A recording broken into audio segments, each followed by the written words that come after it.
ต้นกล้า podcast know the things you think you know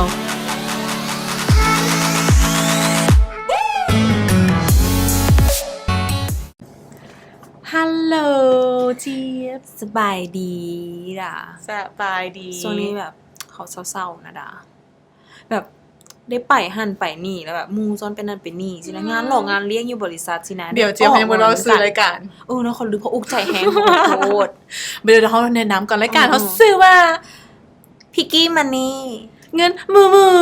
ๆกลับมาถึงปัญหาเป็นเท่าไหร่เล่ามาเบิ่งดูหั่นนะแบบช่วงนี้หั่นนะโครงการเขานะมีงานเลี้ยงตลอดแล้วต้องได้ออกเงินกันเองหั่นนะด่ามันหลายเทื่อหลายเขาก็แบบเสียดายเงินแต่เขาบ่ไปก็จักได้ออกโอ้บ่ได้เด้อันนั้นน่ะรายจ่ายเยอะ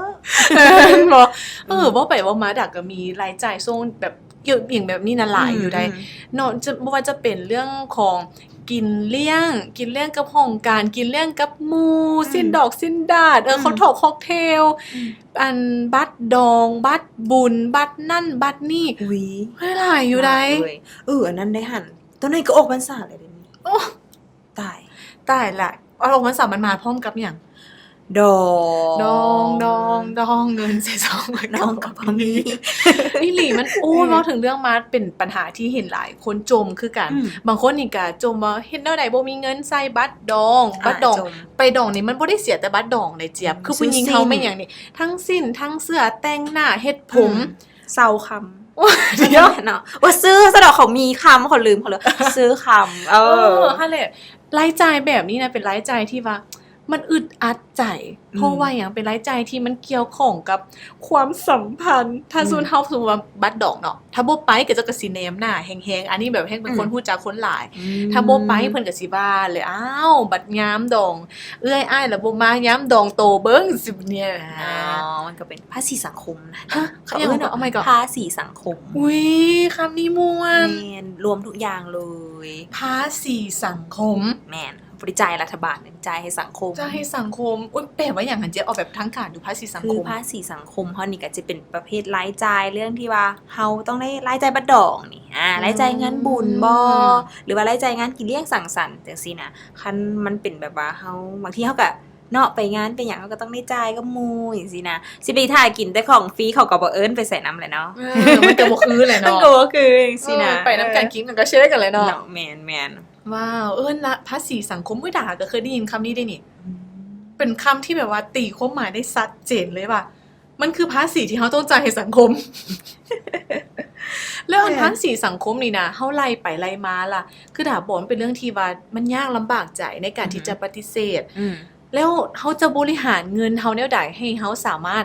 ยังมีสังคมที่ดียังมีคนฮักแพงยังไปนั่นไปนี่กับหมู่ได้จ่ายภาษีสังคมได้โดยที่เฮาบ่เดือดร้อนเจียมสำหรับเจี๊ยบนะเจี๊ยบคิดว่าเฮาต้องได้จัดระดับความสำคัญแหละอันทำอีกเลยแม่นบ่จัดลำดับความสำคัญว่าโอเคงานใดที่เฮาจะไปงานใดที่เฮาแบบไปบ่ไปก็ได้ประมาณนี้คันให้เฮาไปเบิดทุกงานเลยก็รายจ่ายมันก็หลายเนาะแม่นนี่เห็นดีนะต้องได้จัดลำดับความสัมพันธ์แม่นอยู่เนาะคือสมมุติเคสด่านี่เป็นเคสที่ว่าฮู้จักคนหลายแฮงแล้วคือเวลามีหยังเพิ่นก็จะเชิญเฮาไปนู่นนี่นั่นแบบงานดอกงานบุญนี่จะหลายฮักแพงเนาะฮักแพงแต่ว่าอันที่เจี๊ยบเว้าก็มีประเด็นก็คือว่าเฮาควรจะได้จัดความสำคัญนำเพราะว่าหยังเนื่องจากว่าบ่แม่นว่าเฮาเป็นคนคับแคบอีหยังใดแต่เว้าถึงเรื่องเพราะว่ามันจะติดพันเรื่องกับรายจ่ายเงินของเฮาถ้าสมมุติว่าเฮาไปนำทุกงานเฮาเป็นคนดีเหลือเกินที่แบบว่าไปร่วมทุกงานมีหน้าทุกงานทุกคนฮักแพงแต่ถ้าว่าเฮาเองเดือดร้อนอันนั้นก็ยากเฮาจะต้องได้เลือกว่าผู้นี้แม่นเฮาสามารถไปร่วมได้บ่ถ้าเฮาบ่ไปร่วมนี่มันจะมีผลกระทบต่อความสัมพันธ์เฮาบ่และหรือถ้าบ่ไปมื้อนั้นไปเจอกันมื้อหน้าได้บ่อันนี้เนาะขอทับอีกเลยต้องลำดับความสัมพันธ์สำคัญของบุคคลนั้นๆนะต่อมานี่เด้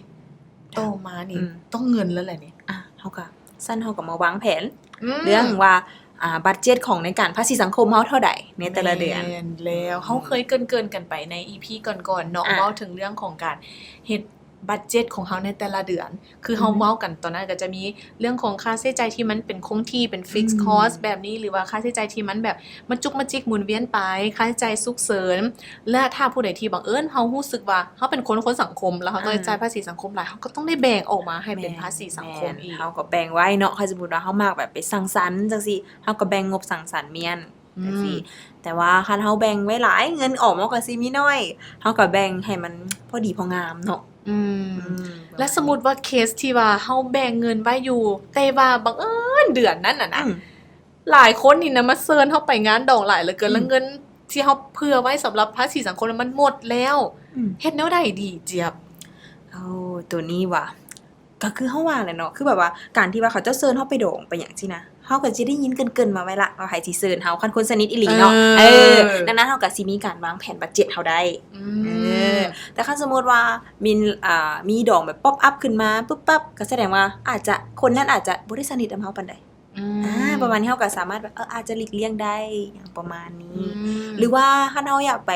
เฮาก็เฮ็ดคือคนสมัยแต่ก่อนเลยคันสมมุติว่าอยากซอยดองเนาะเฮาก็อาจจะเป็นแบบว่าเฮาไปมัดแขนอยู่บ้านก็ได้บ่ซั้นก็ไปซอยเวียกเพิ่นก็ได้บางทีเนาะการที่เฮาซอยเรื่องแฮงนี่นะมันประทับใจหลายกว่าได้อันนี้เห็นดีนะถ้าว่าเฮาคิดว่าการไปงานเลี้ยงตอนแรงแล้วมันมีค่าใช้จ่ายหลายเช่นแบบว่าค่าบัตรดองค่าแต่งหน้าค่าเครื่องค่านั่นค่านี่ไปตอนเช้าแม่นไปมัดแขนเอาเจียมนี่วิธีนี้ดีเฮาก็มัดแขนเอาเฮาก็ใส่หน่อยก็ได้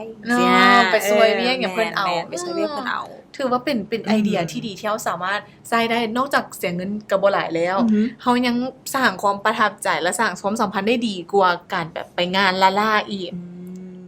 บัดนี้เฮาในเคสที่ว่าอันนี้เฮาเว้าเรื่องเคสดองเนาะแต่บัดนี้ในเคสที่ว่าแบบงานเลี้ยงสังสรรค์อยู่ในห้องการนี่ด่าเอาสิจังได๋ดีทุกแรงวันศุกร์วันศุกร์ละได้ Friday night บางทียังบ่ฮอดวันศุกร์ได้ฮอดวันพุธแล้วโอ้ยเซ็งนะมันเริ่มละอากาศมันเริ่มมาสำหรับด่าเนาะห้องการด่านี่จะบ่เป็นจังซั่นจะบ่ค่อยแบบทุกทิศแต่ว่าเพิ่นจะแบบถ้ากินนะกินใหญ่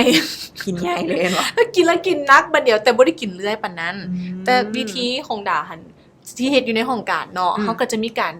เก็บเงินกันเป็นเดือนส่วนว่าเงินเดือนออกปุ๊บเนาะเฮาก็จะมีการเก็บเงินค้างแผนกโดยที่ว่าเฮาจะบ่ได้เก็บเฉพาะงานเฮาจะเก็บไว้เป็นเงินค้างแผนกรวมกันเช่นว่าเดือนนึงตัดผู้ละ 50,000 เงินเดือนออกปุ๊บน่ะตัดออโต้เลย 50,000 เก็บไว้เป็นเงินของกลุ่มเงินของแผนกแล้วเวลาที่อยากไปกินเลี้ยงน่ะเอาเงินตัวนั้นน่ะไปจ่ายแล้วเฮาจะเป็นบ่จำเป็นจะต้องได้จกอีกเฮาก็สิได้รู้สึกว่ามันบ่ได้ออกจากตัวเฮาเนาะอันนั้นเป็นวิธีที่เฮ็ดแต่ถ้าสมมุติในกรณีที่บ่แม่นกลุ่มใหญ่ที่เป็นกลุ่มน้อยลงมาอีกเช่นว่าเพื่อนร่วมงานที่สนิทกัน 2-3 คนแล้วมักไปตลอดเจียนะอันนี้เฮาก็ต้องได้เบิ่งคือกันนะต้องได้ใส่ใจว่าเฮานี่นะจำเป็นต้องไปทุกทิศบ่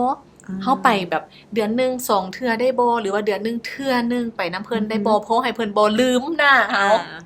เพราะให้เฮายังมีส่วนร่วมในการแบบสายพัวพันทางสังคมแต่ว่าในเวลาเดียวกันเงินเฮากันบ่ได้หลุดปลายจนเกินไปเจี๊ยบเด้มีวิธีแนวใดถ้าปัญหานี้เกิดขึ้นบ่คันสมมุติว่าเนาะเรื่องสังสรรค์เนาะในอันนี้ก็น้อยคันว่าในซีซั่นโตนะแต่นี่เจี๊ยบที่ไปอ่านมาเนาะหลายๆคนก็มานอกจากมีการเลี้ยงสังสรรค์อย่างจังซี่นะมันก็ยังมีเล่นกีฬาอีกเลยด่าตีดอกปีกไก่เตะบาสจังซี่นะได้ออกเงินหลายหลังจากเตะบาสแล้วก็เตะจ้อนี่นะ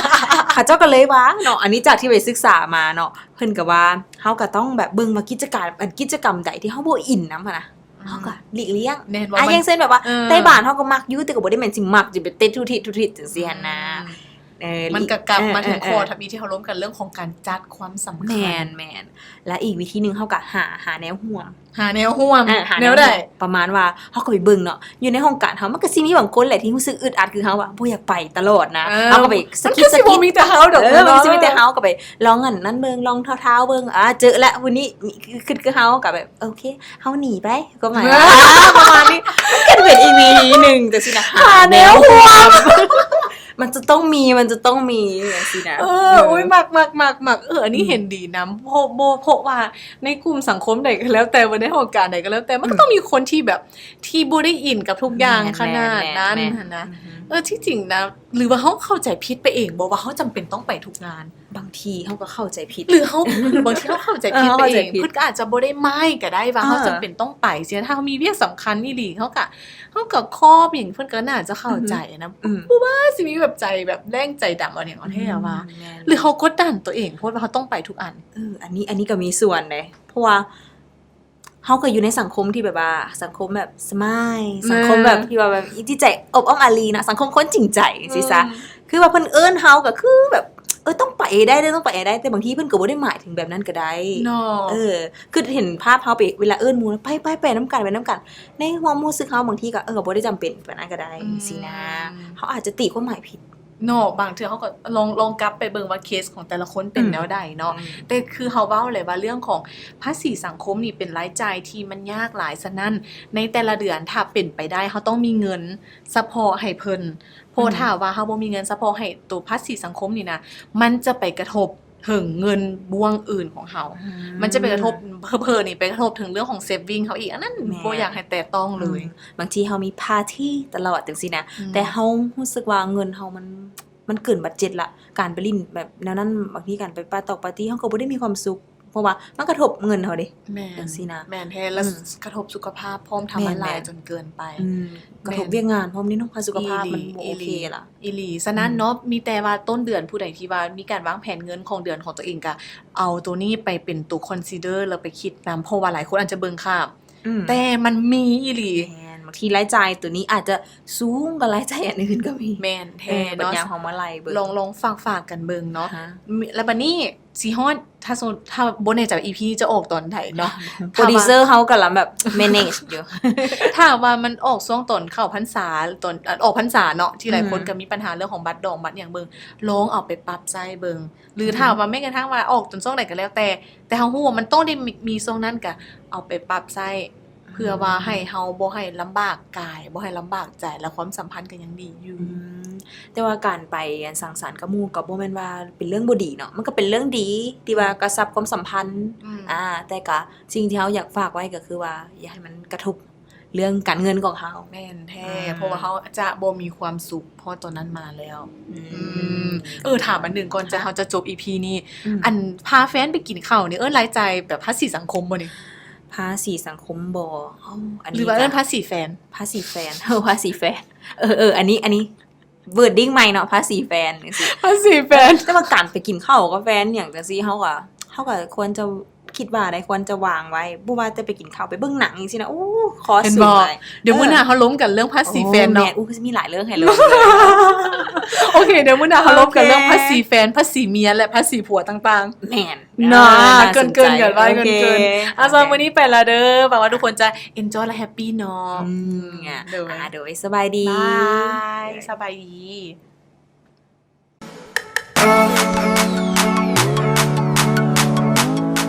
ต้นกล้า podcast Know the things you think you know